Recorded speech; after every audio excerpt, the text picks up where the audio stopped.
အခြေခံတကိုယ်ရေးတန်ရှင်းမှုအစီအမံများအနေဖြင့်တန့်စင်ခန်းသို့ဝင်ခြင်းနှင့်ထွက်ခွာခြင်းဆိုင်ရာစည်းမျဉ်းများနှင့်ဝမ်းနမူနာတင်ပြရန်လိုအပ်ချက်တို့ကိုရှင်းပြပါမည်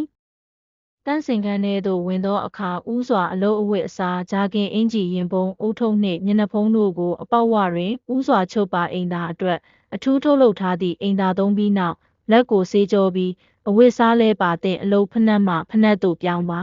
။မိဖို့ကြောင့်လည်းမဝင်ခင်လက်ကို2ကြိမ်ဆေးပါ။ဝမ်းစစ်ဆေးမှုကိုတစ်လတစ်ကြိမ်မေလမှအောက်တိုဘာလအထိတစ်လလျင်2ကြိမ်ပြုလုပ်မည်ဖြစ်သည်။ပြီးခုတ်စုဆောင်းခြင်း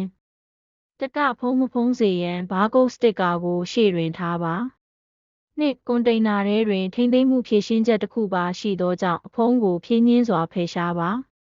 3. စုဆောင်းထားသောချောင်းကိုနေရာများစွာတွင်မစင်ထဲသို့ထည့်ကာစုဆောင်းထားသောချောင်း၏ထိပ်ဖျားတွင်ရှိနေသောမစင်ကိုကွန်တိန်နာထဲသို့ထည့်ပါ